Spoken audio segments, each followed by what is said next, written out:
Well, hello there, food fighters. We're back again, and this time we're on the road with the famous Glasgow Rangers. We're heading to Porto in Portugal for our game there. So we flew out of Glasgow about 6 a.m. and arrived in Birmingham for our transfer to Porto about 8. So we had 2 or 3 hours to kill. So we went to the Witherspoons in the airport, which is just called Witherspoons Airport, excitingly enough.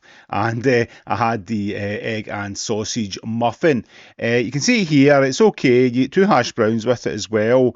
£8.60 is a wee bit steep for it. I think you'd pay half that in a regular shop, but as you know, airports are a different world in terms of pricing.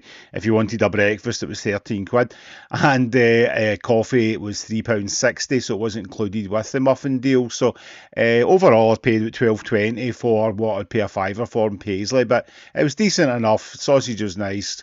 I quite like the egg. It was runny without being overly runny, and it was okay. I made about 3 coffees to fill the time, so okay deal in an airport, but overall not brilliant. We stayed at a hotel called Chic and Basic Gravity, which was about €60 a night, plus 11 for breakfast, and then they stuck on a city tax as well. But it was really nice. You can see the room here. A few quirky touches, lots of pair of trainers stuck to the ceiling to give the idea there's no gravity, but it was a good hotel, nice staff, and a good breakfast buffet. More on that later. So we had a good walk about the city. We're in the Old Town area. Unfortunately, it was raining the entire time we were there. Very small windows of sunshine. It rained again, but a lot of cracking monuments and buildings in the place, and I think it was a great place for a city break with your partner rather than a bunch of boozy football fans. Anyway, so we had some nice pastel de natas, which is like custard tart, and a beer and a glass of port, so certainly getting the mood for it. But then we went to the Adega Sports Bar. It's also known as the 11 Bar, but Adega means cellar, so I don't know what the meaning is there. But it's the biggest sports bar in town. It's in 3 floors, absolutely massive, and it was crammed with Rangers supporters most of the week. So we got in on a Monday, and we placed ourselves to some degree. We got a nice booth, and the manager was really welcoming, and they had the Rangers tops on display at the door. But they've also got hundreds of other football team tops on hangers, so I take it they just dress it up for whoever's in town. But we had food here. We started off with onion rings and some pulled pork nachos, and both were excellent, a lot better than the usual pub grub. And then I had a burger, and you can see it here, big heart attack in a plate, but it was excellent. There was like bacon and onion rings, tomato, and a big thick beefy burger. So the food was really good, and it wasn't too expensive. I think we only spent about €50 overall here, and that's after having several of their fancy craft beers, which came in the bespoke glasses. So we ended up being in this place most nights of the week, and it got progressively busier and more lively. We never ate here again because we never got a table, but it's certainly a great place to look out, especially if your team's playing in town. As promised, here's a quick look at the breakfast. It's a buffet style hotel, and it was pretty good. You got some hot stuff, but it was only mushrooms, baked beans, bacon, and scrambled egg. And I had a plate of it the first day, and it was fine. It was all a bit cold. It was on a hot plate, but it wasn't really doing the job.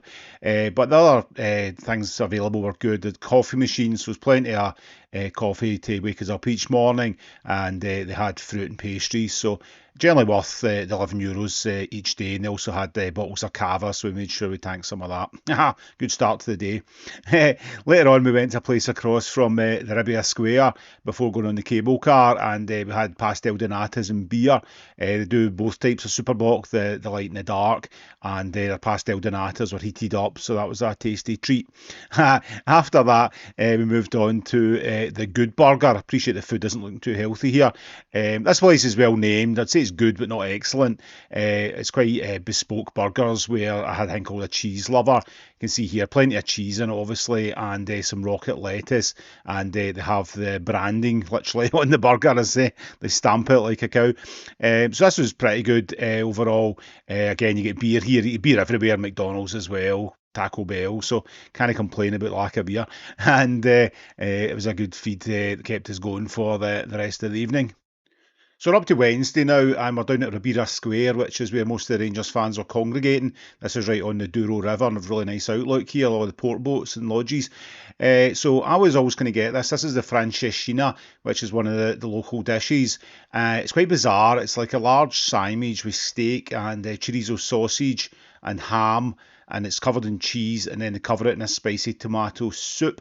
It's quite tasty. It's a meal and a half. Apparently it's about 2,000 calories, and I got the special, which means there's chips in the gravy. So they must have known Scottish people were coming to offer that. I managed to eat most of this. It was really nice. The steak was good, a nice big bit of beef, and the chips were crispy, although they were later a bit soggy in the tomato sauce. So this was €19, which wasn't bad for basically the food you'll need for the rest of the week. But I did enjoy it, and this was a good venue for beer as well, and certainly a good atmosphere all round. Time for a late night Indian now. So it's about 11 o'clock at night, and we're the only people in this place, but some other Rangers supporters come in later, and we had a jolly laugh about we should be ordering the lamb biryani because it was 16.90. Haha, if you know, you know. Anyway, so this place, it was nice. It's added down as the Green Diamond Indian, left from a TripAdvisor review, but I can't find that now. And on Google, it's down as Zeffirano's restaurant. I checked my payment, and it was for a travel company, so I don't know what's going on in terms of their bookkeeping, but the food was excellent. I had the chicken biryani, which you can see here, and it was really tasty. It didn't come with the curry sauce, which they usually do, but this one had a sort of mint raita sauce, which is a bit different, but I did enjoy it. And we also had a garlic naan and a couple of Cobra beers. So a good option. This was like €47 for the two of us, and we had plenty to eat, more than we could manage actually. So certainly one to look up if you can find it. Right, this is the last meal I documented. We did a Taco Bell, but that was too horrible to even contemplate. So I know we get criticised here by having a chain pizza, but we were a bit tired and wet, and this place looked appealing. So, a place called Telly Pizza, and quite a decent menu, the bit of variety in it. We'd like hamburger, pizza, and some cheese liver thing. They're both good. It took 50 minutes for them to come out, but again, they sell beer, so we had a couple of beers, and we got the nice pizzas on the hot platters. One tasted a bit like salad cream, which was strange, but I liked the cheeseburger one. So we demolished them both, of course, and then went on to the game. So we couldn't get tickets for the Rangers then, so we're in amongst the Porto fans, but we had no problems at all. It was a really impressive stadium. The getting in and out was easy, and there was no aggro at all. So we're quite close to the front, so we had a good look at the Rangers players training, and of Gassama's goals actually went 1-0 up, but ultimately lost 3-1, but it wasn't a big deal, so we're already out of the tournament, so power now towards the inevitable league title. But it was a great experience, really enjoyable 4 nights away, although it has taken some toll on the waistline and the bank balance, but onwards and upwards. See you later, take care, bye.